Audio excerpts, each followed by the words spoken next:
Edmonton, thanks for tuning in to the Midnight Tonight Show. It's episode 8. We're still here. We've had 16 guests so far this year. And if you're tuning in, we thank you. Hit like, hit subscribe, all that good stuff.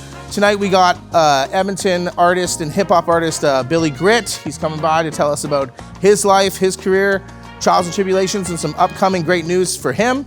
And we got Sean Bedard, an Edmonton, Alberta Ghostbuster, who raises lots of money for children's hospitals.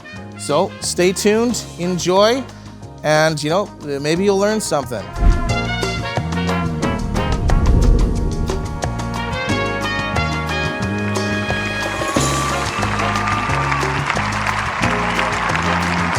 Hello, and welcome to the Midnight Tonight Show. Today's a little bit different. We have a co-host. He won, how did you win this? Was it a contest? It was a mud wrestling contest? I believe it was Jello wrestling. Vaseline, actually. Vaseline. What we decided How many on. dudes did you have to wrestle to get in here? It's more like how much tubs of Vaseline did I have to buy? That was, Yeah. It was an entertaining donated. afternoon anyways, but this is, you might remember from the Pickle Vic episode, but this is Ryan Vickers, my new co-host. We've known each other forever. Hey, buddy. many years, a few decades. We've shared a lot of tubs of Vaseline. Absolutely. Not to get too into depth about the things that we do. We but like lubricating. That's all. Yeah, I mean, we believe in moisturizing. That's all. Here at the Midnight Tonight Show, moisture is key. That's our secondary motto. Absolutely. But yeah, I need some help because I'm getting old and it's getting hard to interview people by myself. I don't know why I actually have you on. It's just easier. It's fun. I like it. So Yeah, it just feels right? Yeah, it does feel right. You came on and it felt so right. I just had to do it again and again and again and again. Kind of like the Vaseline tub wrestling. I Yes. like it. Yeah, I made you do that a lot. But today we got some really good guests. We have Sean Bedard. He is one of the Alberta Ghostbusters. He's running like a one-man Ghostbusters show at the Fringe this year. Very excited. Super excited about that. And a rapper named Billy Gritt, who I did not know before this, but I do know him now. So it's Seen exciting. some of his work. It looks like it's going Yeah. to be a really great show. Have you been out and about on the town in Edmonton here, doing anything? As of late, not really. Just kind of buckling down and getting ready for my, my pickling season coming up. Pickling season. You're going to hear this every episode now about pickles. I won't. It's fun. I won't pump my own tires too Yeah. much here. I went and saw Johnny John perform. He was on our last episode, and he performed at this Latin club, and it was the fucking loudest thing. I've been to so many metal shows. I've been to so much stuff. A 16-piece Latin band with brass, it was phenomenal. It was so phenomenal. Absolutely. Anybody who can go down and check out what this place is doing. It was called the Clandestine. Thank you. Yeah, the Clandestine. And they do reggae nights. They do tons of stuff. We're pumping Clandestine. It's a really cool little nightclub. It does not get started around there till around 11 o'clock. I showed up at 8:30, They're the big still sweeping the nerdy floor. Poindexter. Yeah, when's this show start? It's the poster said 9:30. And yeah, they're we don't get started till around 11, but it's a happening place. Awesome. I'm definitely going to check it out. Cool. Well, thanks for being here. Next we got coming up is Billy Gritt. So yeah, thanks for tuning in to Midnight Tonight Show. Stand back, truck a hat while I attack the track. I got it on when I'm chugging a 6-pack. AGD, I put a genuine from Bird, Alabama. I'm a man who walks the line, but I stagger all the time. Skull and dagger on the arm like bombs caught the dawn. From Ace to DC is the beast that feeds me. Get the heebie-jeebies while I moonwalk on the pet DCs. Yeah, my name's Billy K. I'm white like male. You a fuck boy, soft like player. What you looking at my... Welcome to the Midnight Tonight Show. Tonight, our first guest is Billy Gritt. What's going on, dude? How you doing? I'm all right. How are you? Good, man. Good. Yeah. So we'll just get you to introduce yourself to the audience here. You're a man of many talents. So you've told me that you've been in garage bands. You started as a country artist too. You've gotten into a few different things before settling on your rap career. So why don't you just tell us a little bit about it? Yeah. So I'm from Fort MacMurray, Alberta. Was where I was born and raised. The land of Newfoundlanders, Nova Scotians, and Albertans, and it was land of oil. But I started off not country, but a garage rock band. I started playing primarily rock and roll, and then we were in high school talent shows. Interplay back then is what it was called. It probably still is, I would imagine. And they would shut down the old Franklin Ave there, and then you'd have a bandstand and you'd be able to play your music in front of. The one time I did it, one of the biggest crowds I played was, I can't remember how many. If I had to eyeball it, it would have been like about 800 at that time, right? And That's a huge show to cut your teeth on.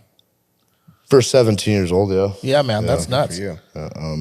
Yeah. And that's kind of the main Ave in Franklin in is Fort like the main Ave in in Fort Mac. Yeah, one of the main Jasper Ave of Fort Kind of, MacMurray. yeah. It's one of the only 2 fucking roads through the town. Okay. All right. Yeah. You know Fort MacMurray? Yeah. I worked up in the oil sands for a long time. Okay. Yeah, man. Okay. So then you went from garage band, and then you said you did a little bit of country for a little bit. I did like a couple years, and then I got into a relationship back then, and it went sour, yada, yada, yada. Yeah. But then I got sick country, and I started doing hip hop and rap, and I fell in love with it again. I was always in love with it. I've been doing it since I was about 16, when there was a local crew of guys called Lantics there, and I was like a bit of a younger generation than them, and I was really good friends with a guy there in that house, and their older brother made hip hop, their Atlantic's crew, and that's what made me fall in love with hip hop. And then fast forward all the rock and roll, the country, and then I got into hip hop about 2019. Okay. And I moved to Edmonton here. Right before COVID, when they shut everything down and you couldn't play shows. Pretty much, yeah. Good time to get into the basement and start recording stuff, I guess, Exactly, yeah. So how are you finding Edmonton responding to your art, to your music, to everything like that? Are you finding it easier to get gigs? Are you in with a scene or a crew or anything like that? I'm an independent artist, first and foremost. And I have full creative control over what I do. As Edmonton is being the best city that I've ever, for culture-wise, when it comes to arts and for me it has, and I can't speak for other people, but because in consideration to the place where I'm from, like Fort MacMurray, where it's just a working town, and there's really not much culture there when it comes to arts and scenes, like arts, right? Yeah, for sure. Anyway, Edmonton's been really good to me in that sense. I shouldn't say I don't roll with a crew in that sense, for a hip hop crew, because Team Liddy has been nothing but good to me, and I have nothing bad to say about them at all, because they've been nothing but good to me. Yeah. So they've been kind of getting you shows, getting you doing some stuff there, and doing some collabs with them as well. Yeah. So what would you say that your standout style is? What's your mark in the sand that makes you distinctly different from other rappers out there right now? Well, like my girlfriend Penny would say, she says I got grit hop. Grit hop. Grit hop. Yeah. I'm just making that up. She's making that up, I mean. Oh, nice. Anyway. Trademark, man. Well, do your thing. I guess. Yeah. She made it up. It's a good one. It's good, yeah. So you have a certain distinct style, like... I can't speak on that because I don't analyze my music, obviously, but I see it from my perspective. I don't see it from anybody else that's listening to it or whatever, right? Yeah. So I can't really, I don't know how to, that's a tough question for me because I don't know how to coin myself when it comes to that. It is uniquely you, like your gruff voice, your gruff attitude. Like I can see what she's saying about Gritt. It's got your style on it, and it's very unique. So I can see why it stands out into the crowd there. But so what has happened so far in your music career that's like been your like kind of standout moment that you're like, shit, I'm like starting to get some real traction here? It would have been for hip hop this. The continuous traction so far, unless I screwed that up, I hope not. But anyway, would be Dis or Daps would be the one that continuous traction, like I said. But there was the WCB Flyweight Championships of the world that was pretty good to me as well. That they actually paid. So are these like rap competitions, or are they freestyle competitions, or what? Sorry? What are Dis and Daps? Like, what are they to the viewers that don't know? Are they freestyle competitions? Are they rap competitions? Are they gigs? Like, what are they? They're They're a venue that I think they're mostly at. Well, they are at mostly dive bar right now currently, and they're comedy. They have a panel, a judge. Okay. All right, a panel of people, and then they just kind of either diss you or they dap you. Oh, nice. Like raise you up or crucify you. Yeah. And that's it, and then So it's like a gong show kind of thing. So the first half, and then Yeah. the other half is the build performers. And I shouldn't say I didn't get paid. I take that back. They're actually quite good to me. In that yeah, sense. that's good, man. But So you go up and rap at the end of this, or do you go up and rap and then they've dissed or dapped you? me, I was part of the bill yet. Oh, cool. Yeah, nice. So that gave me some traction there. That's a pretty cool event. You throw that at Dive Bar. Yeah. And so who's been like your biggest support in like your journey so far? Like you got someone behind you that's just constantly like telling you like, get out there, do it, or who's that? Oh, Penny Vanderhayden, I guess. Yeah.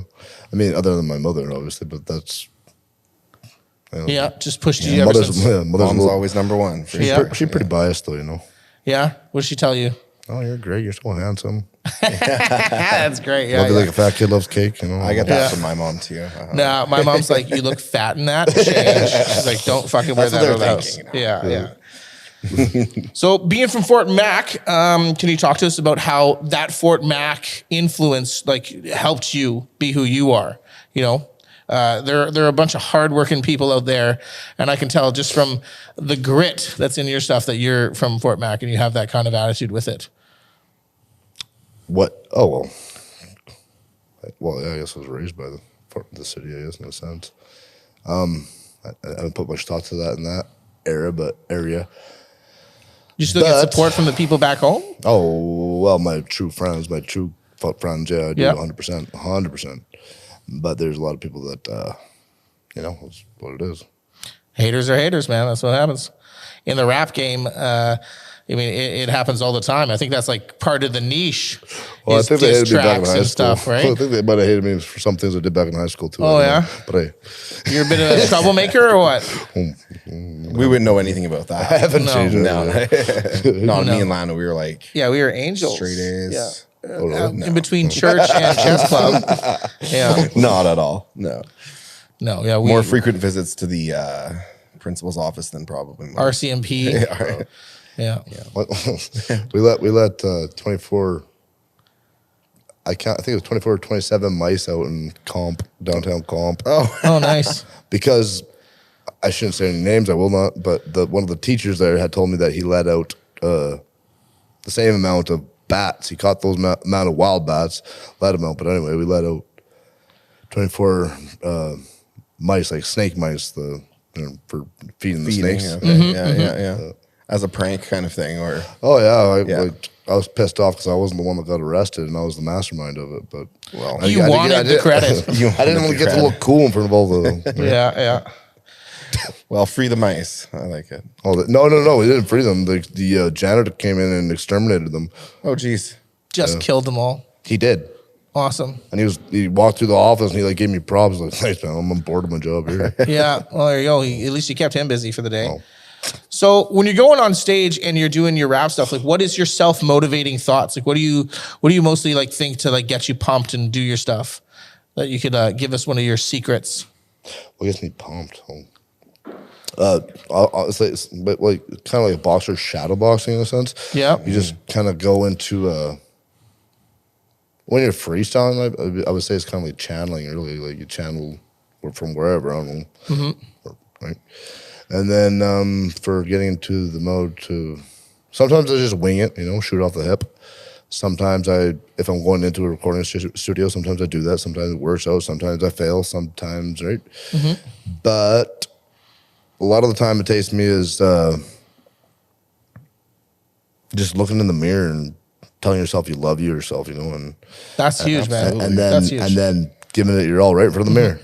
You got to. I liked what you said about like sometimes you fail. I mean, some people are so afraid to fail that they don't even fucking try. So being able to admit like, yeah, that sucked. I'm just tossing it and let's go on to the next thing. Like that's huge, man. And you got to love yourself to be part of this and be a musician or to be any kind of artist. I think there's an aspect of self that needs to be known by yourself to be able to express that. So what do you write? What do you find yourself coming back to all the time that is that self-expression that comes out in your music? Like, what are you always talking about, rapping about? Is it like a cause? Is it just you're rapping about you? You're rapping about the city? I was told by a person that I respect quite well. He said I should speak to the people more in that sense. Sure. But when I rap or write my songs when I write my songs, I write from my perspective and what my emotions are and what I'm going through and my take on it from my perspective, right? Because like a human being can go through how many emotions for me anyway. I go through how many emotions through a day, you know, and then that day can be a storyboard for a song. You know, it could be. Yeah, for sure. You know, but you could take that for a week or if something's going on in that week throughout like continuously. You know, like add up blah blah blah. You can just write from your own perspective of that, your emotions from it. And then you got like pad it out, write it out however you write. But yeah, that's what I write about. Sounds to me like music's a huge outlet for you. It's a therapeutic outlet for you. If you're writing about your feelings and your views on things, it then becomes this huge soundboard for you realizing a lot of shit that's going on in your world. You know. Yeah. Well, yeah. If I read it back to myself, or if when I like do it musically, right? I can't. I'm not really focusing on the words, but if I read it back, or if I proofread it, which I do for my most important songs, to me, then I realize what I'm talking about more so. But sometimes it's just like, anyway. It's odd. It comes from somewhere, you know. Like, Yeah. it's not like it's me, but it's obviously me. But everybody can do it. Anybody can do it if they tap into it. But that's an interesting process, man, because it's like you're hitting this unconscious source, and then you're spilling this stuff out, writing it down, and then you're reviewing it, and you're like, holy shit, I fucking said that. Do I feel like that? Maybe I fucking do. Like that's a big tapping into a lot of what some people can't do. So and you're rhyming during it. Can't do that? Yeah, a lot of people cannot do that. That's a talent. You have a talent. Okay. You know what I mean? So I mean, fucking A, dude. Sure. I agree to an extent. I'm not to challenge you, but like I think challenge me. I love it. Okay, I think some people, not that I am, some people I think pursue their passions. Say Elton John. Just say Elton John. He did not like playing piano. Apparently, when he was a kid, his parents forced him to take piano lessons. Now he's Elton John, right? So Heard. So that sense, I don't know if talent is, like if you're born with it or if you can groom it. I don't know. But for me, I just killed it. Just kidding. Nice. Something that drives you, though, right? Yeah. I'm not that cocky. But yeah. So what's down the pipeline in the future here for Billy Gritt? What kind of shows you got? What's your albums coming up? I know you got some massive collabs coming up. Oh yeah. Some exciting stuff. I got Mercury's releasing July 16th. I damn well hope because I put it through the process of getting through distribution, but distribution companies are not the best yet in this industry, I don't think. And so you have a collab with Mercules, like a song collab or a whole EP? He's my feature, yeah. Is it a whole EP or a song or? No, it's just one song. Oh, cool, man. Yeah, it's called Big Moon Boots. Big Moon Boots. Big Moon Boots, yeah. Yeah, dope, man. I can't wait to hear that shit. Mercules is huge. He's a huge rapper. He's on Death Row Records and touring America right now. For you to have started your rap career in 2019, like you said, come here and start rap, and then 5 years or 6 years later be rapping with Mercules, that's huge. Thank you. Yeah, that's a big accomplishment. I'd be really happy about that. Thanks. So what's your shows like? You doing some shows around Edmonton here for the summer? You got anything big planned? Yeah, if anybody wants to throw shows at me, I hands down do it. If they're going to throw shows at you, how would they get a hold of you? Best way would be email, and that is thebillygrittshow@gmail.com. TheBillygritt@gmail.com. You're on Facebook as Billy Gritt too. They can message you Facebook, there. Yeah. Your stuff's on YouTube as well, right?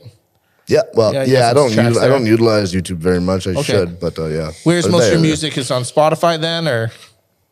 I have Spotify and some on iTunes. Okay. Cool, yeah. I used to be under a different pseudonym. Oh yeah. It used to be called Billy Knockout. Okay. I changed that because when I was coming home in one of my drunken stupors, I wasn't being ignorant, but I just decided to show him. I was trying to promote my music to this guy. He was a Lebanese cab driver. He's a great guy. Yeah. And just painting a picture here so you see. Oh yeah, for sure. And I'm in the cab, showing him my Billy Knockout music. You know, I'm showing him whatever it is. What song? I don't know. Doesn't matter. Check it out, Billy Knockout on iTunes. Yeah. But he said you sound like a WWE wrestler. Like them what? I don't sound like a WWE Oh yeah, wrestler. Billy Like, with the name. Billy name, Knockout, yeah. you know. No, Yeah. Gotcha. But then so I changed it to Billy Gritt. But anyway. I literally thought you were going to tell me that you Grit. just decided to knock him out. You're like, yeah, so I fucking knocked him out. But I was like, where is this story going? Yeah, I just hope it's not a cab it's driver. You're a very unassuming person. It's like when you said Elton John, I was like, that was the last fucking person I thought you were going to talk about. And so it's really cool. Really cool. I think Billy Knockout would have been a cool name. Billy Blackout would have been a cool name too, especially if you're... There's an artist in town here, isn't there? Oh, is there? Billy I Blackout? think there's a Billy Blackout. Yeah, it's I think pretty there's cool. I think there is. Yeah. So this track that's releasing with Mercury, are you going to release an album with it, or is it mostly like you're doing singles and just kind of going with that? Oh, that'd be cool to do an album with Merc if you wanted to. Oh, I mean, that would be. I mean, I would love to, but no, it's just one song. Cool, man. It's just one song. Yeah. Still, that'll get you through, man. I mean, the gig should be rolling in with that. Absolutely. I hope so. I mean, I hope something comes of it. Yeah. I mean, I got into a little bit of shit with him in a sense because anyway, don't really want to talk too much about that. Cause We won't get into that. We don't want to jinx your Oh jinx no, your shit. I I'm sure didn't mean he's- no bad blood on it, but Yeah. sorry. Shit happens, whatever it was. I'm sure it's all forgiven. Water under the bridge. Cool, man. Well, we wish the very best for you and your rap career, and thank you so much for coming down here and getting on our show. We're going to plug all your stuff, like you said. Billy Gritt, you can get him on Facebook or BillyGritt at Gmail. It was the Billy Gritt Show at Gmail, right? The Billy Gritt Show at gmail.com. That's Billy Gritt with 2 T's. The Billy Gritt at gmail.com. Cool. Awesome. Edmonton, watch out. He's coming up. It's going to be awesome, man. Cool. Thanks so much for having us. Next, we got Sean Bedard, and he is an Edmonton Ghostbuster, and he's going to talk to us about a little bit of the charities he's been working for and his one-man show at the Fringe. Stay tuned for the Midnight Tonight Show.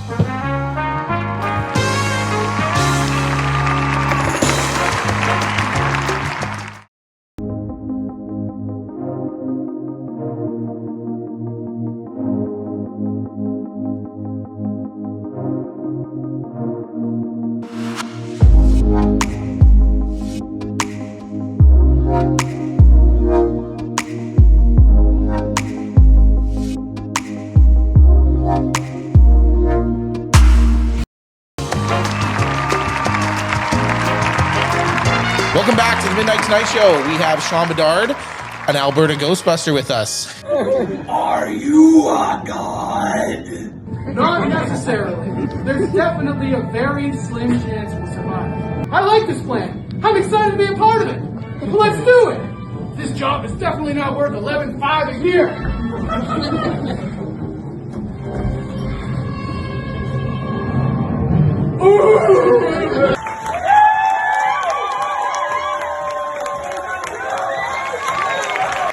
He has an amazing summer lined up with your Fringe show, dude. Hey, thanks for coming, man. This is awesome. Yeah, thank you. No, I was just saying as I came in here that like June is the perfect time to talk about Ghostbusters because it's the 41st anniversary. Ghostbusters came out June 8th of 1984. Wow. So you have a whole bunch of Alberta Ghostbusters just looking for stuff to watch. So I'm very happy to be They're here. ready to just do it. They're like, we're going to watch that Sean Bedard Ghostbusters. Yeah, totally. Nice. So, speaking about Alberta Ghostbusters, like I guess we'll just get straight into that. So explain what it is. Like I didn't even know there was Alberta Ghostbusters until I saw it all over your social media feed. Sure. Yeah. Well, we're a cosplay group that was formed in 2011. And then in 2016, we became a registered nonprofit society. And our purpose is to support the charities, the local charities across Alberta, local children's charities, I should say. Amazing. And just to like spread awareness of the Ghostbusters fandom. Nice. It started with a handful of people. And now we are just over 60 members right now. 60? 60. Not 16. There's Over 60 60. over 60 Alberta Ghostbusters. Yeah. What's the age range there?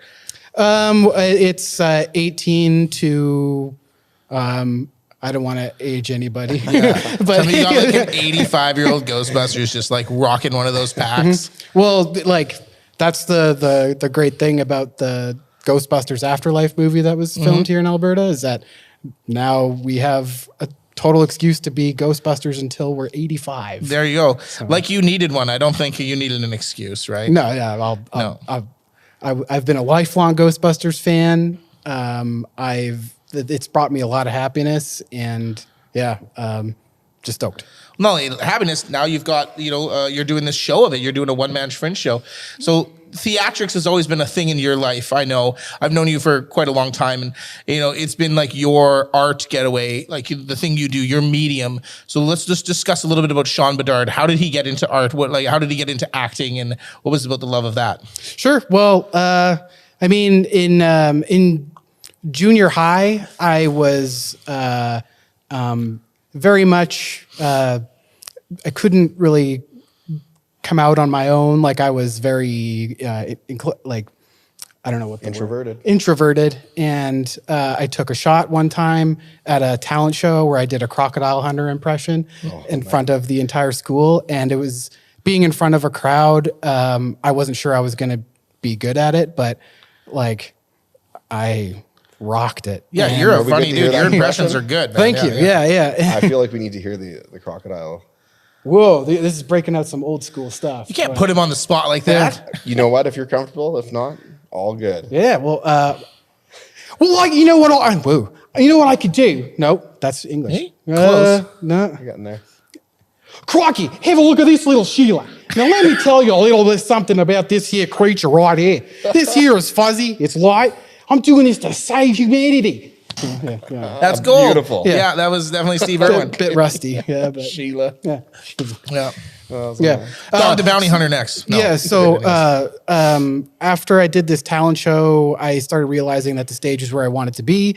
I started joining the local St. Albert Children's Theater. I was in that for a long time. And then once I started to age out of children's theater, I started getting into the Fringe. I was doing improv. I formed my own improv group, and from 2007, Go for Broke. Go for Broke. Okay, cool. Go for Broke Improv, yeah. And we were together from 2007 to 2019. There may be a reunion at some point coming close. That's like a 12-year run, man. Yeah. That's good. Is that the math right? Yeah, it is. It's around there. Yeah. COVID kind of put a little bit of a hiatus on us. COVID did a lot of things to a lot of people. Yeah. Ryan still won't talk about what happened to him during COVID. No, I'm not going there. Not on this show. Oh, you got me curious. So anyways, and then past that, it's just kind of been sitting for a bit, and now you're doing this? Yeah, well, since I started doing the Fringe, I've always wanted to combine my love of theater and performing with my love of Ghostbusters. Since the very first Fringe that I ever did, I was like, one of my goals and intentions is going to someday be a Ghostbuster on stage. Could you just crushing your goals? Yeah. How's that feel? I mean, like, Makes your testicles swell a bit, hey? yeah, Nice. I can't. It's hard for me to believe that I'm living a life where I get to be a Ghostbuster in front of a crowd full of people, and the show is like, it's like the best thing I've ever done. So most people are going to ask the same question that I'm thinking right now. Is like, what is it about Ghostbusters that just like captivated you? Like it's got to be like some people are into this or that, but like what was it about Ghostbusters that took you as a kid? Well, it's just a lot of fun. It has elements for everybody. It's hilarious. It's terrifying. It's got action. It's got romance. It's got everything that you would want in it. Sigourney Weaver. Sigourney Weaver. Yep. And I've always been attracted to stories about underdogs and people who take things into their own hands in creative ways. And Harold Ramis, who played Egon Spengler in it, I think he has like a quote about what it is that draws people to Ghostbusters so much. And it's, people finally saw a story about a community of people stepping up against the unknown. And like, they're not superheroes. They're not muscular. They don't wear capes. They're schlubby. They're greasy. They look They're like a bunch just of dads. Yeah. everyday people. Yeah. Yeah. And Down they're, on their luck, New remarkable. Yorkers, right? Yeah. Yeah. And just making it their own and trying to get out of that public sector. You know? You're 100% right there. Yeah. So speaking of that movie, the original, we know you're like an expert on it. So me and Ryan have some questions we want to shoot back and forth to you. Sure. Cool. Yeah. You got your questions there, Ryan? Are you ready for this? I'm ready. Lightning round. We're going to hit you from both sides. So it's going to be a verbal bukkake of questions here. So the first one. Let's go. So what is the running time for the original Ghostbusters? 1 hour, 34 minutes. I got 105 here. That's 130. That's 105. Minutes. So 105 minutes. So he's like fucking you're on it. right. Right? Yeah, He's yeah, on you're it. bang Yeah. on. Yeah, he's bang on. It's just a little bit of math there. Yeah. Okay. Okay. Who You actually declined got it right. Yeah. the role of Winston? Eddie Murphy. He got it. Yeah. All right. Let's go with how much money did it cost to make? Okay. I am going to take a guess on this one. I am going to say 75 million. I got 32 mil. 32 mil was But the answer. by today's standards, it's probably about the Yeah, the 32 amount, mil right? back in 75 like, sounds pretty 32 high. mil. Yeah. Yeah. We're I actually think Ghostbusters Afterlife is 75 million. Oh, that's okay. probably what you're thinking of. All right. All right, What I'll was give it the to you. original movie rated? The original movie rated R? PG. PG. Yeah, it was PG, the OG one. All good. Okay, so let's go with Ghostbusters was named for more than one Academy Award. Was it, what were those two?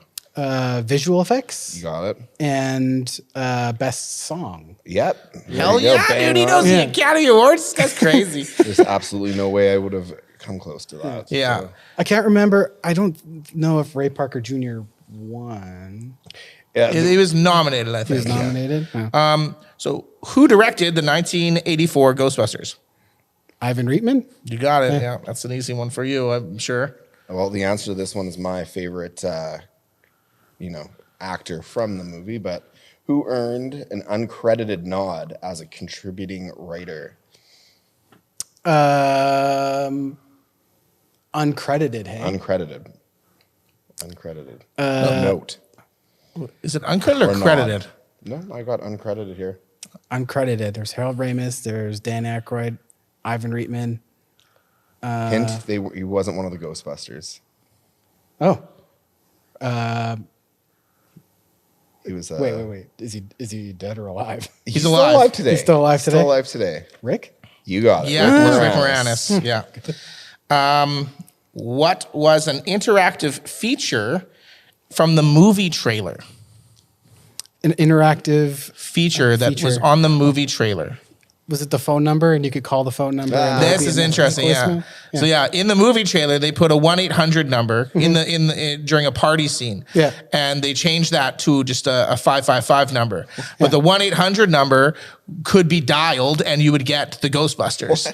And 24/7, they got like 30,000 calls a day, and it was just a recording of Bill Murray saying like, "Oh, we're out busting ghosts." That's amazing. So in the original movie trailer that was aired in all the theaters and everywhere and on televisions, I'm sure people were That sounds calling like a that. Bill Murray idea to me. They did reactivate it for the 2016 movie. That's wicked. Yeah, and Nice. Maybe Afterlife too. I'm not sure. Man, you know a fuckload about Ghostbusters. Yeah, definitely. I got one more. What was Ghostbusters the highest grossing film in 1984? When it released, was it the highest grossing? Yes. Incorrect, unfortunately. Mr. Eddie Murphy, who declined the role of Winston, got that reward with Beverly? Beverly Hills Cop. Yeah. Oh, wow. Beverly. Wow. So let's go. That's a great round, man. Good Thank job, you. dude. You nailed a lot Thank of those you. questions. Your Ghostbusters knowledge is up, high up. Tell us a little bit about these props that you've brought us, because I wasn't. These aren't even in my questions because I didn't expect them to be so friggin' amazing. Yeah. But I guess when you're like a cosplay Ghostbuster, like these have got some weight to them. These are some real gear. Yeah. I guess I'll start with the Proton Pack. This was home made by one of our members. Wow. He was selling it, and I jumped at the opportunity to buy it. And it weighs about 40 pounds. It has all the sounds, all the lights. It also plays the songs. Dope. It plays the soundtracks for both the first and the second movie. Wow. I could do a little bit of a demonstration. Yes, give us a I don't demonstration. want to knock it over, but We like lights. there we go. Oh, dude, the thing comes off. Yeah. Oh, yeah. Yeah. And then You can cross streams. Bust ghosts. Oh man. And then Oh, man. That's Oh, a dude. real deal. you can cross streams with it. It's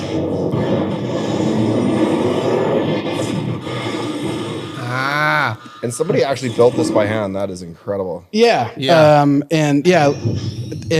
it's really impressive the stuff that Absolutely. that- Like from this angle, I can see different, almost like fader kind of lights Yeah. going up and down. And Yeah, there was like a Ghostbusters video game that came out in 2009. Okay. And it also comes with like the sound effects from the movie, or from the video game. And Slime. different lights too, man. Wicked. Slime blower. This guy spent some time programming that stuff. That's crazy, dude. Yeah. Wow. And That's so dope. it does play the soundtracks, but for copy, I don't know. Yeah, yeah. We don't want to go. We're not going to pay for the soundtrack. That's cool, man. and this bad boy looks like it weighs about. Yeah, you got a ghost catcher there as well. Yeah, this is a new prop that I got just this past Christmas. Oh, wow. That's quite the Christmas gift. Hasbro. It was a Christmas gift to myself. Yeah, for sure. And it was Treat yourself. it was like Kickstart. They call it HasLab. Hasbro does a crowdfunding for these things, and Oh, cool. it got a lot of support, and so they released it and they shipped it, and it's like full on. I think it's on. The speaker isn't as good on this Yeah. one, but it opens Wow. the whole thing. Step on that. That is so cool. And That's then dope. it does the whole light thing, and then it traps. And then it also came with a PKE meter. This is what they used in the movie to track the ghost. They just do that in for free, hey? Yeah. Well, it was the Kickstarter was called 2 in the Box, and it was the main thing was the PKE and the trap. So That's awesome, man. Yeah, I don't know. And Wow, dude. and That's so And good. this is one from Afterlife, so it also comes with Ghostbusters Afterlife. You could see there's a taser mode with it. So, Oh, okay. yeah, and That was something they did in Afterlife. Paul Rudd, he modified it to taser ghosts. yeah, exactly. Nice. These Ghost days, tasers are needed, you know? Absolutely. The ghosts are more violent today Ghost than or they were no in the ghost, 80s. you need a taser. Yeah. Yeah, and I got tarot cards. Yeah, we'll do those in a second. Sure. We'll Yeah, do those yeah. near the end there. cards. But yeah, So what do you want to say to like how does someone join the Ghostbusters, the Alberta Ghostbusters with you guys? Like what is it? Is there like a website? Is there something to sign up on or? Yeah, so if you go to our website, it's albertaghostbusters.ca.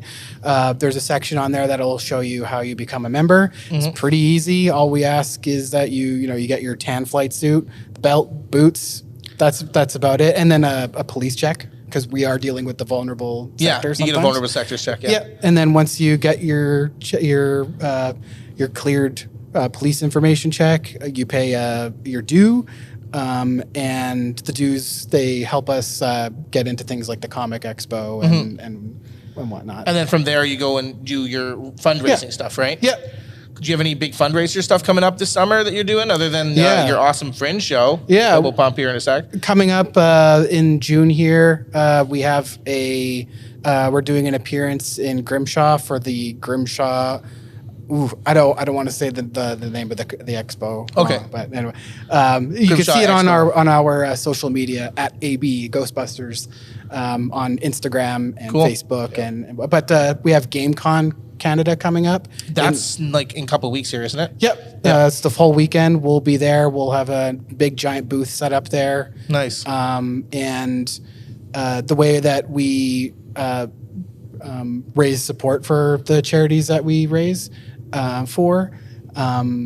we sell merch such as pins, lanyards, mugs, water bottles. Online. We have a ton of merch that we sell. And there's also donation bins if you don't feel like buying anything, but you want to support the cause. There are donation bins available, and we also do raffle items. So we'll have like a big Ghostbusters. So you keep saying charities. They're children's charities. Is it the Stollery or is it like it's the Stollery? Yep. So above events that happen above Red Deer or north of Red Deer, that all goes to the Stollery Children's Hospital Foundation. And then for events that are south of Red Deer, it all goes to the Alberta Children's Hospital Foundation. Oh, cool. Yeah. That's awesome, man. You guys are doing some great stuff then. Yeah, we've since we became a nonprofit in 2016, we have raised $120,000 for kids. Yeah, and just last year we raised $40,000 just last year. Holy shit! Yeah, and that's from things like the expos. We also have new events that pop up every year. Like the past couple of years, we've done some Oil Kings games. Ghostbusters night there. The first year we did it was Scouts night, and Scouts, they like to buy patches. Oh, nice. For sure they do. Yeah, we sold completely out of patches. Oh, wow. And yeah, like 100%. Scouts versus Ghostbusters. Yeah, exactly. Nice. Yeah. Awesome. Ghostbusting Scouts. I think you might be onto something there. Yep, and all the proceeds that we make from these merch sales and the donation totals and the raffles, they all goes to the kids. So nice. Great. Yeah. So have you memorized like the whole movie line for line? Because you're in this one man Ghostbusters, and you're like reenacting the first movie, the whole first movie. Yeah, and you're doing that at the Fringe this year. I am. Yeah. So it's me on stage for 1 full hour. I recite the entire first movie line for line. What? All the characters. I try to incorporate as many props as I can into it. There's going to be 8 shows. Have I not seen this yet?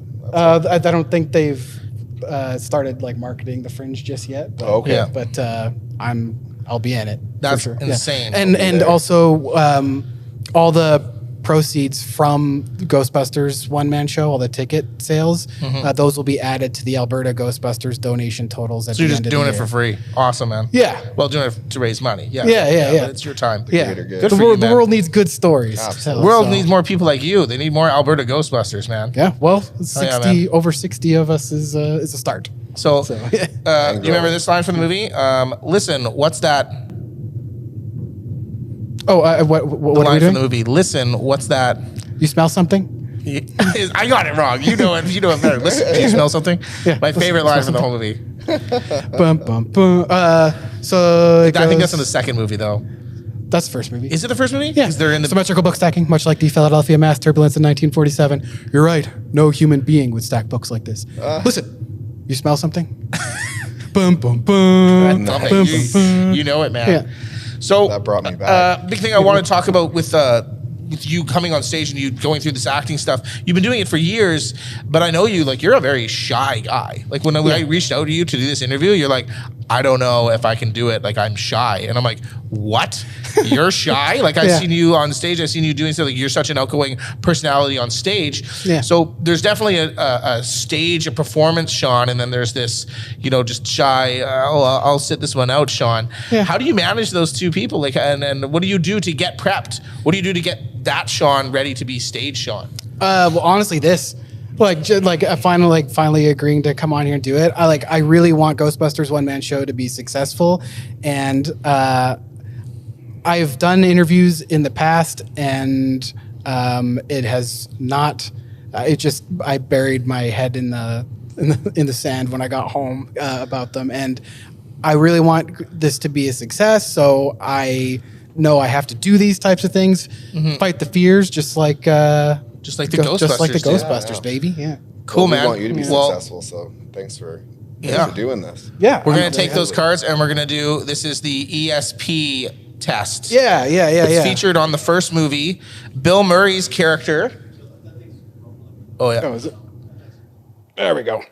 So this is from the first movie. Bill Murray's character is seen giving ESP tests to some of the other actors in the thing, some of his students, I believe, because he's like a teacher at the time. Right. And you have the same cards. I have the exact same cards. Yes. And so we're gonna use this. I don't know if you have like a trick to like you seeing them on the back or something, but I will try my best to thwart you. Okay. Or are you giving me an ESP test? Do you? Well, I could give it to you. You could give it to me. Whatever you. You give it to me. Okay. Oh, so I'm giving. Okay. Right. First one's a star. I already saw it. Okay. You already saw it? Okay, I'll shut up. I should have let that fly. Like, it's a star. At the expo, we have a prop station, and I was wearing Macho Man, like these Macho Man sunglasses. Oh, nice pit vipers. People kept getting them right, and I could not understand it. And then somebody pointed out to me they could see the reflection. That's so funny. Okay. Playing poker. Okay, so what is it again? What are the shapes I'm trying to guess? There's square, circle, plus, couple of wavy lines, and star. Okay. Okay, ready? And think hard. Star. Very good. I'm not even wearing reflective glasses, so No. you can't blame it on me. Okay, ready? Wavy lines. Close. Oh, plus sign. Okay. All right.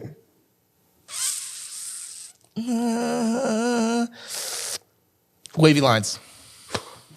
Wavy lines, Fuck, baby. I knew they were coming. Okay, one more. One more. It's going to be good. I'm going to get it. Square. The boys got Psychic. ESP. We are not cheating. Psychic. Knew that was going to happen. Just like I knew Ryan's work was going to close. Now he's here, working here. Sean, it's awesome having you here, man. Yeah. Seriously, it's so good. You're doing amazing things.